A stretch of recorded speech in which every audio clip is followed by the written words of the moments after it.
Ah. Putain, merde. Salut la Poscaille. Est-ce que vous êtes bien installé devant votre écran, alors que ce soit un écran de smartphone ou alors un écran d'ordinateur ou je ne sais quoi? En tout cas, est-ce que vous profitez bien de YouTube? Ouais, ok. Est-ce que ça vous arrive de vous questionner sur l'avenir d'Internet?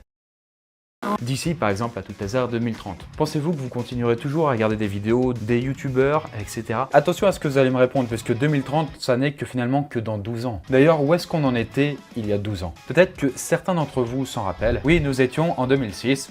Félicitations, welcome, yeah.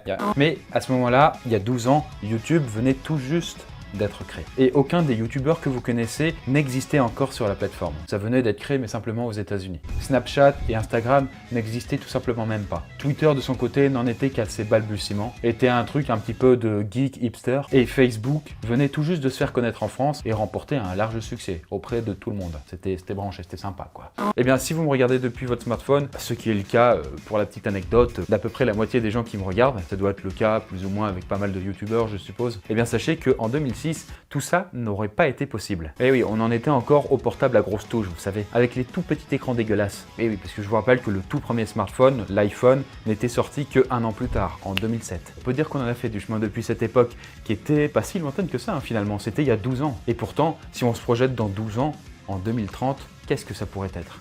Est-ce que vous pensez que d'ici là, les youtubeurs seront toujours en cours? Est-ce que YouTube continuera à exister? Quel genre de technologie pourrait se développer dans ce futur proche? Eh bien, c'est aujourd'hui que nous allons tenter de répondre à cette question sur l'un des plus gros médias de notre époque, dans cette question youtubesque.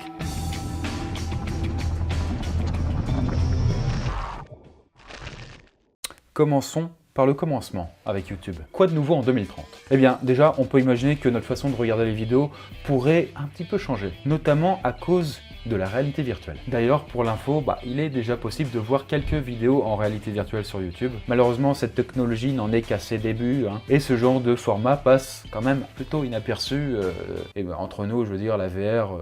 En revanche, en 2030, là, on pourrait peut-être voir beaucoup plus ce genre de vidéos un petit peu originales fleurir, voire même beaucoup mieux, puisque à ce moment-là, la technologie serait devenue mature, et probablement qu'un certain nombre de vidéos proposeraient de leur côté une expérience ultra immersive, en réalité virtuelle et peut-être même aussi en réalité augmentée. Avec des prises de vue, vous voyez, comme si on pouvait nous-mêmes se projeter directement dans les décors et les explorer. Imaginez-vous vous balader dans le salon de Norman ou alors dans la cuisine de Cyprien, quoi. Mais imaginez ce que la VR pourrait offrir quand on voit des bandes annonces de films, des lives musicaux ou même de simples vlogs de voyage, capturant de manière beaucoup plus profonde l'environnement en gardant les sensations de relief, de son en 3D. Ça, c'est quand même pas mal.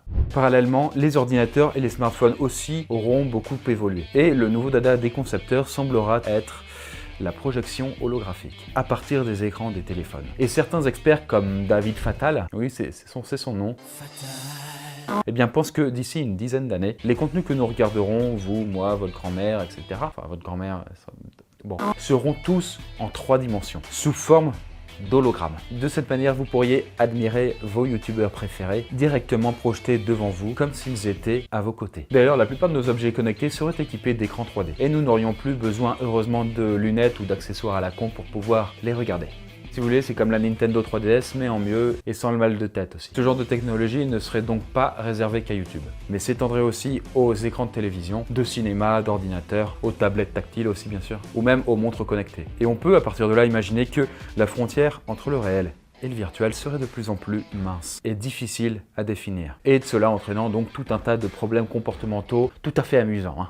Alors, concernant l'organisation de YouTube, eh bien, il y a fort à parier que les gros groupes comme Webedia, en France, qui rassemblent des dizaines et des dizaines de chaînes, deviennent finalement monnaie courante sur la plateforme et finissent par absorber la plupart des créateurs. Alors parfois pour le mieux, faut pas non plus voir tout en noir, puisque cela permettrait peut-être d'encourager la création et de donner accès aux plus jeunes créateurs à des moyens un peu plus imposants comme des caméras, des studios de tournage, etc. Mais aussi avec peut-être le risque d'uniformiser les contenus et de pénaliser les petits vidéastes. En fait, pour mesurer l'influence et l'ampleur de ce genre de groupe, il faut savoir quand même que Webedia, avec toutes les chaînes réunies, cumule un peu plus de 27 millions de viewers tous les mois, selon les chiffres de Médiamétrie de juin 2018. Et que Divimore, un groupe allemand du même acabit, obtient de son côté 2 milliards de vues pour un total de 300 millions d'abonnés, grâce à ces divers influenceurs. On peut dire donc que ce sont des gros monstres d'audience qui ne feront que grossir et grossir à mesure que le temps passe. Un petit peu à l'instar des trous noirs, vous voyez, qui finissent par absorber les soleils et compagnie, et finalement les galaxies. J'arrive à placer le sujet des trous noirs sur un putain de vidéos sur YouTube quoi. En tout cas, cela risquerait peut-être de ressembler de plus en plus à ce que connaît la télévision et les journaux, où de très grands groupes finissent par s'accaparer tous les contenus. Alors, avec tous ces changements, quel genre de contenu pourrait-on trouver sur YouTube? Est-ce qu'on aurait encore, par exemple, je sais pas, des unboxings, des dégustations, je sais pas, dites-moi quoi, ça a l'air passionnant. Eh bien, peut-être, mais le plus gros changement viendrait certainement de la professionnalisation des vidéos. Voilà, je m'explique, vous avez sans doute déjà entendu parler de YouTube Premium. Vous savez, ce petit service payant là qui a fait son apparition sur la plateforme et qui permet d'avoir accès à des séries inédites produites par YouTube. Non, ça vous parle pas? Bon, c'est pas grave, hein, pas non plus.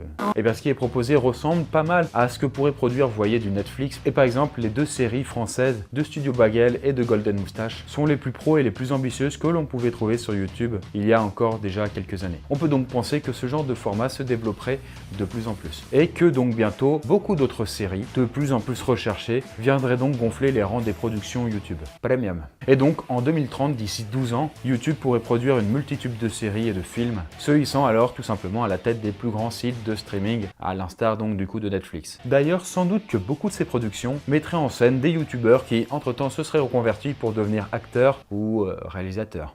Et si vous pensez que YouTube ressemble de plus en plus à la télé, eh bien vous risquez d'être déçu. Ça n'ira pas en s'améliorant. Et oui, puisqu'on en a déjà parlé dans une autre vidéo, mais la télévision comprend de mieux en mieux les nouveaux enjeux liés à YouTube et cette nouvelle concurrence. Ou en tout cas une partie de la télé. Et sans doute qu'une bonne partie des émissions qui sont donc sur la télé finiront par être diffusées aussi sur YouTube, exactement en même temps pour être synchronisées, et finiront elles aussi par devenir de très grosses chaînes YouTube. Et d'autre part, YouTube finira peut-être lui aussi par lancer tôt ou tard ses propres émissions avec des chaînes de live diffusant du contenu en permanence. Et chacune de ces chaînes pourrait avoir un thème précis, comme le stream de jeux vidéo, un petit peu comme Twitch, les chroniques musicales ou alors même les sketchs humoristiques. Et alors des youtubeurs spécialistes de ces thématiques interviendraient de leur côté pour proposer leur format et leur création pour pouvoir enrichir les lives, tout ça. Oui voilà, exactement comme sur une chaîne de télévision. Et à l'instar de l'onglet tendance de YouTube, qui n'est pas toujours hyper sexy quoi, eh bien on pourrait imaginer que ces grosses émissions qui seraient massivement mises en avant par YouTube sur des onglets spéciaux ne soient aussi pas forcément de première qualité. Mais alors, que deviennent les contenus plus modestes, qui ne profitent d'aucune production et qui commencent tout juste leur activité? Eh bien, cela risque d'être de plus en plus difficile de poster des vidéos, montées avec des extraits de films ou de musique, dans les années qui viennent. Il faut savoir que les lois des droits d'auteur sont régulièrement remaniées, de façon à traquer et punir ce genre d'exaction. Je veux dire, là, on est complètement hors la loi, quoi. Regardez, extrait de film, voilà, bon. D'autant plus que l'intelligence artificielle progressant elle aussi, elle sera donc dans le futur extrêmement compétente pour pouvoir détecter lorsque nous utilisons des extraits d'un machin X ou Y appartenant déjà à une grosse superproduction, vous voyez. Un petit peu à l'instar des yeux de Skynet. C'est Skynet! Et donc il faudra peut-être être extrêmement vigilant en tant que youtubeur pour ne pas se faire striker et cela risquera donc de freiner quelque peu les ardeurs des plus petits d'entre eux. D'ailleurs, probablement qu'un certain nombre de litiges, voilà autrement dit de problèmes judiciaires, finiront par se créer en protestation à la façon dont les robots de YouTube appliqueront les lois et censureront également les sujets sensibles qui font fuir les annonceurs. À tout hasard, les sujets qui sont liés à la sexualité ou alors à la violence. Heureusement de mon côté, j'ai peu de vidéos démonétisées, mais il se trouve que certaines d'entre elles le son. Et j'ai pas pu faire grand chose par rapport à ça. Comme par hasard, dès que ça parlait un petit peu de nichon, alors que c'était tout à fait sobre, je veux dire, ou alors d'un petit peu de sang, ça y est, c'était la fête. Et justement, du côté des youtubeurs, qu'est-ce qui pourrait changer d'ici 2030? Ah oui, puisque bon, les figures de proue de YouTube auraient pris un petit peu de galon et leur carrière pourrait tout à fait connaître de nouveaux tournants au cours de la prochaine décennie. Cyprien, par exemple, aurait 41 ans en 2030 et au vu de la direction qu'il donne à sa chaîne ces derniers temps, on peut tout à fait imaginer, en faisant une simple hypothèse, t'inquiète pas Cyprien, tu fais ce que tu veux, bien sûr, qu'il serait devenu réalisateur de films. Pourquoi pas. À titre de comparaison, Squeezie, de son côté, aurait 34 ans, et son âge ne serait pas si éloigné de Enjoy Phoenix, qui fêterait, elle, ses 35 ans, tandis que Fred, le joueur du grenier, approcherait de son côté des 47 ans. Et moi, de mon côté, eh bien, j'aurais 42 ans. On peut dire qu'à ce moment-là, j'aurais obtenu la réponse à la vie et tout le reste. Et pour reprendre la relève, les jeunes générations des années 2010 auront grandi avec YouTube. En 2030, elles auront alors la vingtaine. Elles auront aussi fantasmé sur le destin et la carrière des youtubeurs les plus célèbres, devenus de véritables stars présentes depuis longtemps dans le paysage audiovisuel français. Et beaucoup alors envisageraient YouTube comme un tremplin pour exprimer leur créativité et rêveraient alors peut-être elles aussi de connaître la célébrité. Et donc la plateforme verrait fleurir un nombre incalculable de chaînes d'ici les années 2020. De plus en plus de jeunes créateurs voudront tenter l'aventure avec comme on le sait, plus ou moins de succès. Et le résultat de cet engouement jamais vu serait une saturation pure et simple de vidéos quoi. Et en tant que viewer, on pourrait plus savoir où se donner la tête tellement la quantité d'informations à se bouffer serait impressionnante. Le site serait saturé de créateurs en tout genre et le pire côtoierait le meilleur. Et là on va se dire, ouais mais Chris, c'est ce qui se passe aujourd'hui quoi. Ouais, non, un peu plus fort quoi. Mais peut-être que dans le futur, le plus gros changement que YouTube pourrait connaître, ce serait la concurrence. Je vous parle de vraie concurrence, hein, bien sûr, Dailymotion ça compte pas. Désolé pour eux, mais paix à leurs âmes quoi. Et oui, puisque si aujourd'hui on peut clairement dire que YouTube domine tout le game, eh bien il n'est pas sûr que demain, YouTube reste encore et toujours la plateforme favorite de tous les vidéastes indépendants. Lassés par les contraintes juridiques et ne se reconnaissant plus dans l'évolution du site, il est probable que certains créateurs fassent le choix de s'associer avec de gros investisseurs pour inventer une nouvelle plateforme à leur image, conçue par les créateurs pour les créateurs.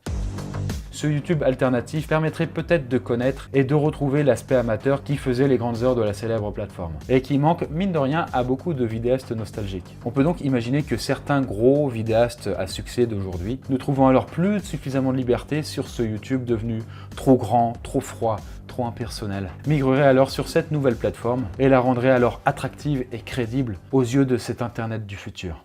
Alors, que pouvons-nous retenir de cette projection dans le futur de YouTube ?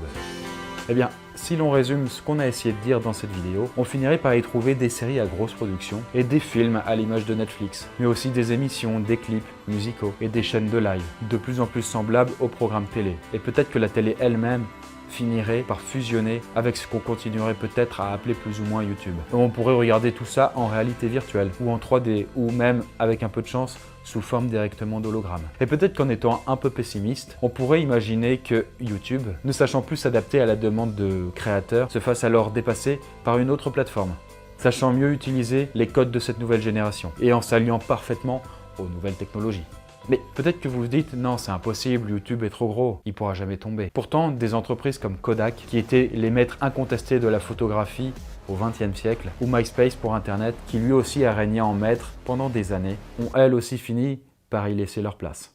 Alors, à votre avis, dans les prochaines années, le risque de voir une scission toujours plus importante se créer entre les gros youtubeurs et les plus modestes, entre les professionnels et les débutants, ne pourrait-il pas avoir raison de la suprématie de YouTube ? Voilà, j'espère que cette petite vidéo vous a plu. Sinon, grande annonce, vous allez pouvoir participer à la bêta test de Necropalace, vous savez, le jeu qu'on est en train de développer. Et pour ça, il faut vous rendre sur notre groupe privé. Ça vous permettra de devenir un narval. Il y aura aussi d'autres petites surprises dedans. Donc voilà, on vous attend. N'hésitez pas à venir vous inscrire. Bisous.